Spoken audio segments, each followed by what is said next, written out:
Let me ask you something. If someone reached into your wallet right now and took $500, you'd notice, right? You'd feel it. You'd probably be furious. But what if I told you that $500 or more is already leaving your life every single month? Quietly, invisibly, without anyone stealing a thing. No robbery, no scam, no fraud, just gone. Most people go their entire lives without ever figuring out where it went. They just know that at the end of the month, there's less money than there should be. They feel like they're working hard, spending reasonably, and yet somehow they never seem to get ahead. Sound familiar? Because here's what nobody tells you: losing money isn't always dramatic. It doesn't always look like a bad investment or an impulse purchase you regret. Sometimes it looks completely normal. It looks like Tuesday. It looks like the stuff you do every single week without a second thought. And that's exactly what makes it so dangerous. Here's what most people believe about their spending. They think they know where their money goes.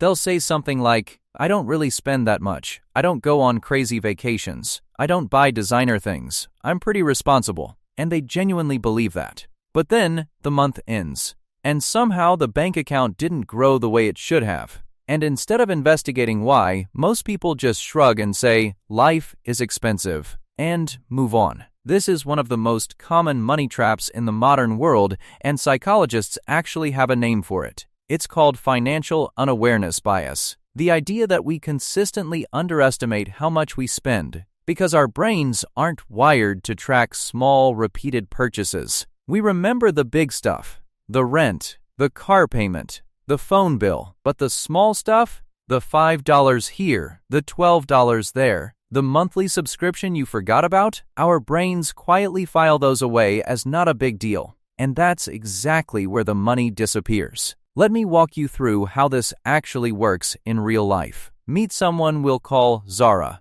She's 27. She has a decent job. She makes around $3,000 a month after tax. She doesn't think of herself as someone who overspends. She pays her rent, her bills, she saves a little here and there. But at the end of every month, Zara has this nagging feeling, like money just evaporates. So one day she actually sat down and tracked everything. And what she found shocked her. First, she discovered she had 7 subscriptions running in the background, a streaming service she barely watched, a fitness app she downloaded during a motivation phase 6 months ago, a cloud storage plan she upgraded and forgot about, a premium version of a news app, a meal planning tool, a music service, even though she also had a free version of something else. Total, $94 a month. On autopilot. Every single month. She didn't feel those purchases because they were automatic. Her brain never registered them as spending. They were just there, silent, invisible, but that's just the beginning. Then, Zara looked at her food spending. And here's where it gets interesting, because this is where most people get surprised. She wasn't going to fancy restaurants every week, but she was grabbing a coffee in the morning around $4. A quick lunch out 3 times a week around $12 each time. A delivery order on Friday nights because she was tired around $22 with fees and tips. A little grocery top-up run midweek where she always grabbed a few extras about $30 each time. None of this felt like a spending problem. It felt like life. But when she added it up across the month, it came out to about $260 just in casual, unplanned food decisions. Then she looked at something she really didn't expect: convenience spending. This is the category that most people don't even know exists in their budget. It's the money you spend not because you want something, but because it's easier. The cab instead of the bus because it was raining. The express shipping because she needed something sooner. The pre-cut fruit at the grocery store that costs double because she didn't want to cut it herself. The parking at the mall because the free lot was a few minutes away. Individually, totally reasonable decisions. Collectively, another $120 gone. Add it all up. 94 in subscriptions, 260 in food decisions, 120 in convenience choices. That's $474 every month on things that never once felt like spending a lot of money. That's Zara's $500, and she had absolutely no idea. Now here's where it gets really interesting, because this isn't just about subscriptions and coffee. There's a deeper psychological force at work here, and once you understand it, you'll start to see it everywhere. It's called the Latte Factor, a concept that's been around for a while.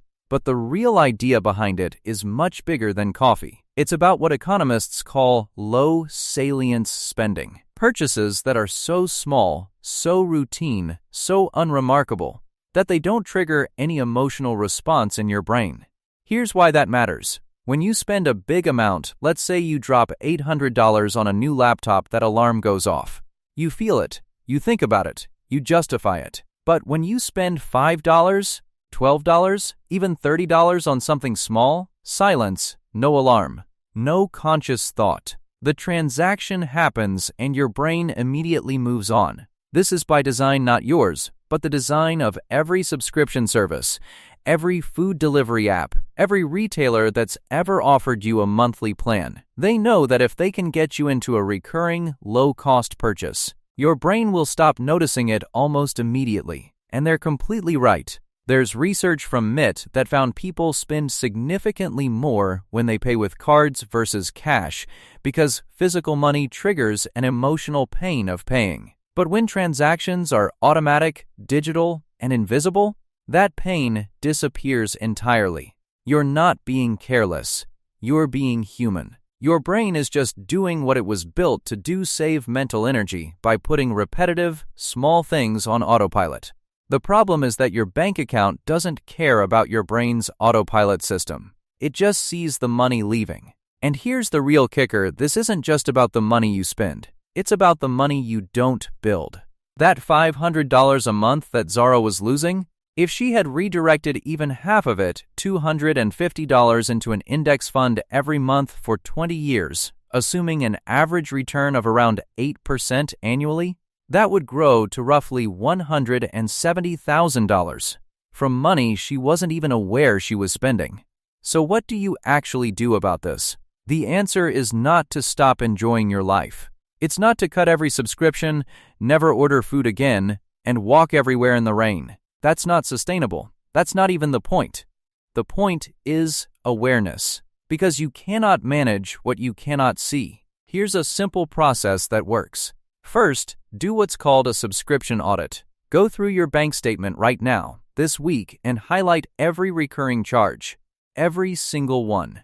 Then ask yourself one honest question about each. Did I use this enough last month to justify keeping it? Not do I plan to use it? Not is it useful in theory? Did you actually use it? Cancel the ones where the answer is no. You can always come back. The internet will still be there. Second, start tracking your unplanned food spending separately. Not your groceries, just the spontaneous stuff. The coffees, the lunches out, the deliveries, the snacks at the gas station. Track it for just 1 month and write down the total. Most people are genuinely surprised by what they see. You don't need to eliminate it. You just need to see it clearly. Because once your brain registers the true number, it starts making slightly different decisions automatically. Third, create what I call a friction dollar rule. For any convenience purchase above a certain amount, let's say $20, pause for 30 seconds and ask, am I paying this because it's genuinely worth it? Or because I don't want to spend 2 minutes solving this myself? Sometimes the convenience is absolutely worth it. That's fine. But sometimes you'll realize you're paying a premium for pure laziness, and you'll make a different call. These 3 steps alone, the subscription audit, the food tracking, and the friction rule, can recover most people's invisible $500 in under 30 days. And then comes the most important step of all. Don't just stop the leak. Redirect the water. Take whatever you recover, even if it's just $100 a month, and automate it. Set up an automatic transfer on payday to a separate savings account or an investment account. Make it move before you can see it, before you can spend it, before your brain can find something else to do with it. Because the same psychology that let your money disappear on autopilot can work in your favor just as easily. Automation doesn't just work for companies trying to quietly charge you. It works for wealth building too. Here's the thought I want to leave you with. The reason most people never build meaningful wealth isn't because they don't earn enough. It's not because they made one catastrophic financial decision. It's because of $5 here, $12 there. A forgotten subscription. A Friday night delivery order repeated quietly, invisibly, across years and decades.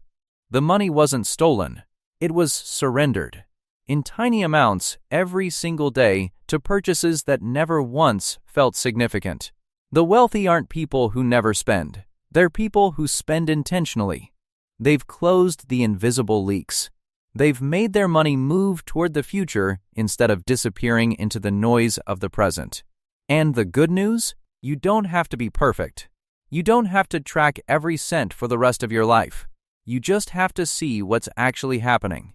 Because the moment you see where your money is really going, something shifts. You start making choices instead of just drifting. You stop losing $500 a month to nothing in particular. And that's when things start to change. So here's your challenge for this week. Pull up your bank statement. 1 month. Find the leaks. You might be surprised what you've been paying for.